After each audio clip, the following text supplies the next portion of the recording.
आज एक बड़ी घटना हो गई।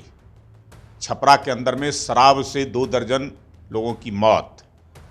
अब उसके कारण आज जब उस बात को लेकर करके पूछा गया तो भारी हंगामा हुआ। मुख्यमंत्री आग बबूला हो गए और जिस प्रकार से अभद्र भाषा का प्रयोग उन्होंने किए। शराबबंदी लगातार जो है से रहने के बावजूद शराब की बिक्री धड़ल्ले से हो रही है। जहरीली शराब, नकली शराब की बिक्री हो रही है और उससे मौतें हो रही है, लगातार हो रहा है।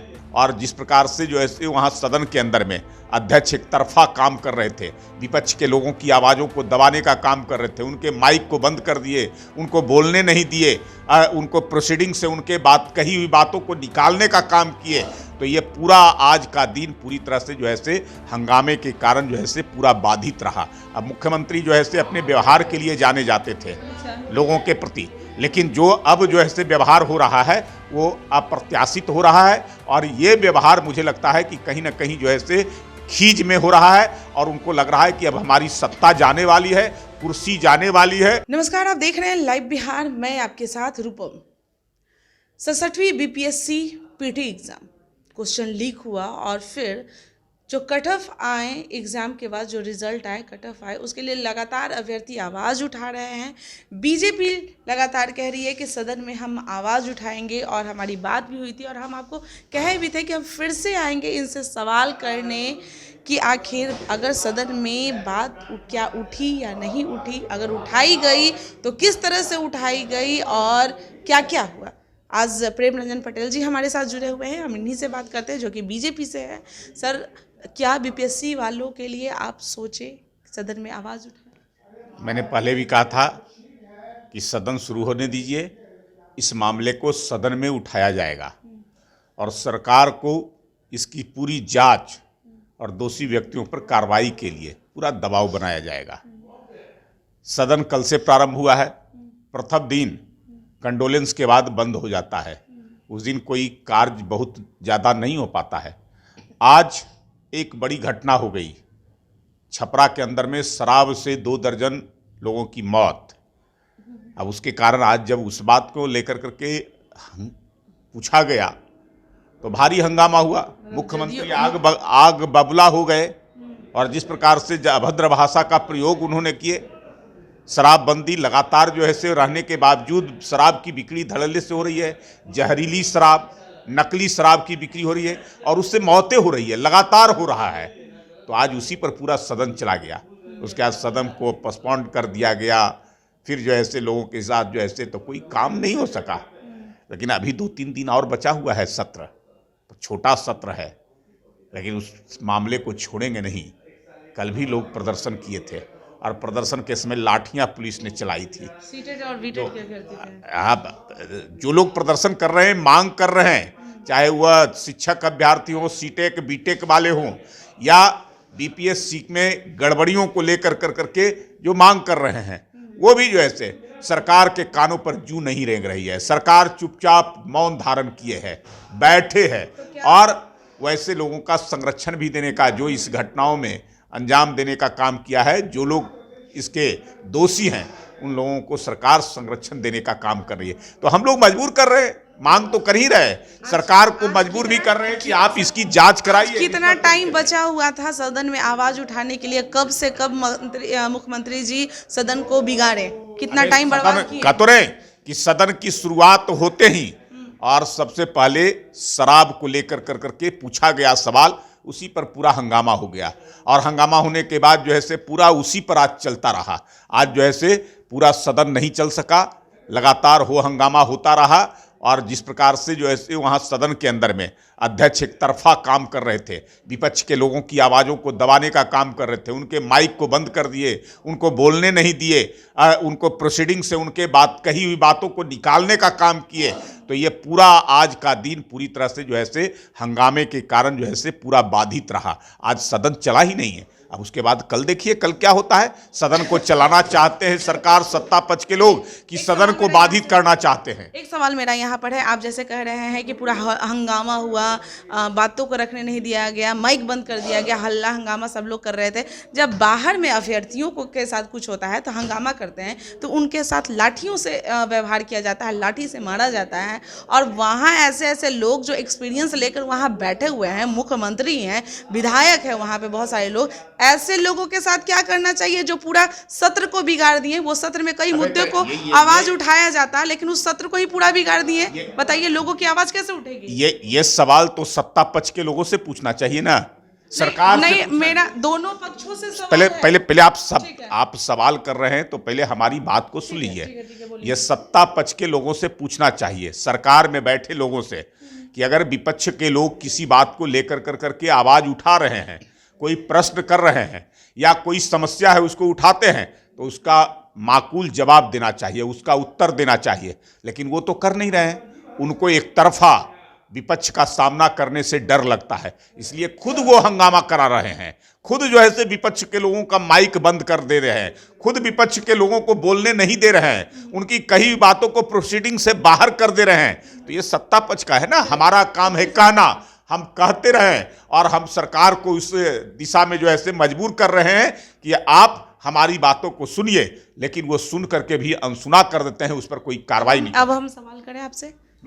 देखिए, अभ्यर्थी भी ताक लगा के बैठे हुए थे, वो भी इंतजार में कर रहे थे कि सदन शुरुआत होगी, क्योंकि सबको आश्वासन दिया गया था, चाहे बीटेट हो या सीटेट हो या बीपीएससी हो, हर किसी को आश्वासन दिया गया था कि हम आवाज़ उठाएंगे। लेकिन 2 दिनों से तो वो बिगड़ गया, अब आवाज़ नहीं उठाया गया। बाहर में अभ्यर्थी अगर इस तरह के करते हैं तो टांग के पुलिस लेके चली जाती है।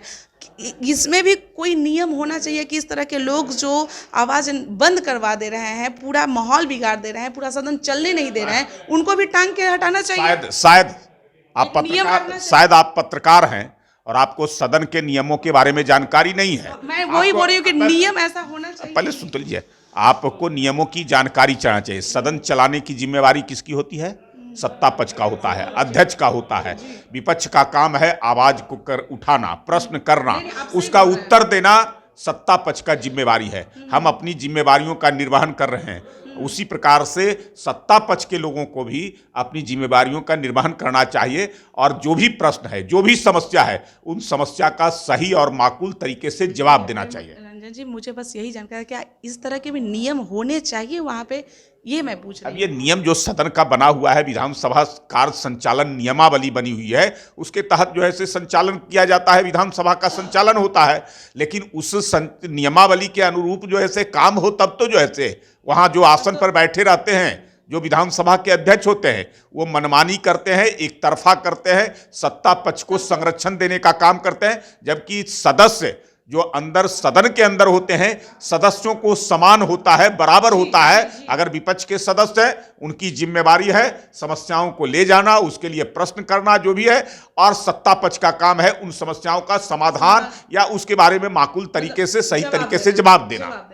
तब तो वही बात हुआ ना कि सत्ता पक्ष के ही अध्यक्ष जी भी हैं, तो सत्ता पक्ष तो चाहेगा कि हम जवाब नहीं देंगे तो चलो इसी तरह से भंग कर देते हैं। बेटा, हम लोग क्या कर सकते हैं? हम लोग तो जवाब खोजते हैं, हम लोग सवाल कर रहे हैं, हम लोग एक एक समस्या को लेकर के सीटेक बीटेक का हो, बीपीएससी का हो, शराबबंदी का हो, अपराध का मामला हो, हत्या का हो, डकैती का हो, लूट का हो, भ्रष्टाचार का हो, सारे मामले को हम लोग उठा रहे हैं। लेकिन उसका जवाब जो है सही तरीके से सरकार दे, तब तो सरकार के कानों पर जू नहीं रह रही है। सरकार चुपचाप बैठी जो ऐसे है, उसको सत्ता प्यारा है, बिहार की जनता की समस्याओं से कोई मतलब नहीं। क्या हो रहा है, उनको किसी न किसी रूप से केवल सरकार में बने रहना है, कुर्सी जो है से बरकरार रहे, बस इसी पर जो है से। मुख्यमंत्री जी इस तरह के क्यों कर रहे हैं? क्या मतलब, क्या डर उनके अंदर बैठ गया है, क्या हो गया? मैं भी जब जदयू कार्यालय गई थी, जब सवाल करने लगी थी, तो मेरे साथ भी बड़ा गलत बिहेव भी हुआ था। बहुत लोग मतलब बोलने लगे थे कि आप सवाल क्यों कर रही हैं, ऐसे क्यों कर रही हैं, वो क्यों कर रही हैं। जब ताजपोशी हो रही थी ललन सिंह की, उस समय, आज फिर मुख्यमंत्री जी अगर क्या कुर्नी उपचुनाव में हारने के बाद ऐसा हो रहा है? क्या यह है, उम्र का तकाजा है और धीरे धीरे जिस प्रकार से दबाव बढ़ता जा रहा है, उनकी पार्टियां सिमटती जा रही है, उपचुनाव हो रहा है या अन्य चुनाव हो रहा है, उन चुनाव में हार का सामना करना पड़ रहा है। पार्टियां जो है से अब दूसरे के बलबूते और सहारे पर चलने वाली पार्टियां हैं। अब धीरे धीरे उनको लग रहा है कि हमारा चल चलंती की वेला है, अब जाने वाले हैं। दबाव जो है से सहयोगी पार्टियों का बढ़ रहा है उनसे मुख्यमंत्री का पदत्याग करने के लिए, जबरदस्ती जो है से। तो मुझे लगता है कि ये खीज है मुख्यमंत्री का, उस खीज में इस प्रकार की भाषा का और इस प्रकार के व्यवहार कर रहे हैं। आप देखे थे कभी उनका इस तरह का रौद्र रूप?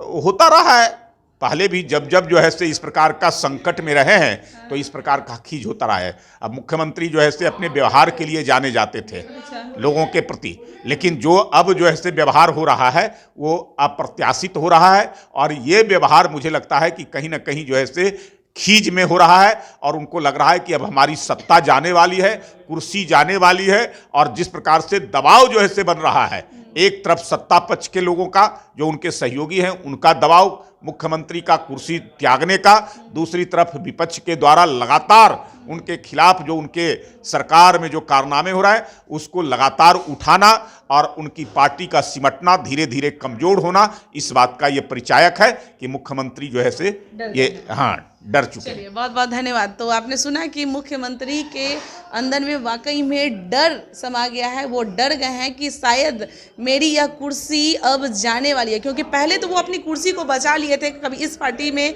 तो कभी उस पार्टी में जाकर, लेकिन अब तो बीजेपी भी कह रही है लगातार कि हम तो अपने पार्टी में आने देंगे नहीं।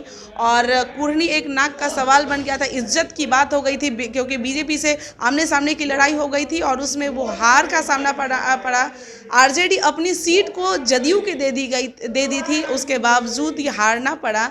तो क्या तेजस्वी यादव की तरफ से क्या नीतीश कुमार पे ये दबाव बन रहा है, इसी कारण से वो डरे हुए हैं, क्या बात है? और भी हम जानकारी लेंगे, हर पार्टियों से यह जानकारी लेंगे, उसके बाद हम आपको बताएंगे। और बीपीएससी के मुद्दे पर भी हम लगातार बात करते रहेंगे, क्योंकि आपने देखा ही कि 2 दिन सत्र चला, लेकिन कल हालांकि वैसा कुछ नहीं रहता, लेकिन आज का सत्र किस तरह से हमारे मुख्यमंत्री जी ने भंग कर दिया। अब कुछ दिन और है, देख लेते हैं कि बीपीएससी के आवाज़ उठा जाता है या नहीं। चलिए फिलहाल के लिए बने रहें लाइव बिहार के साथ। धन्यवाद। लाइव बिहार यूट्यूब पर सब्सक्राइब और फेसबुक पर लाइक जरूर करें।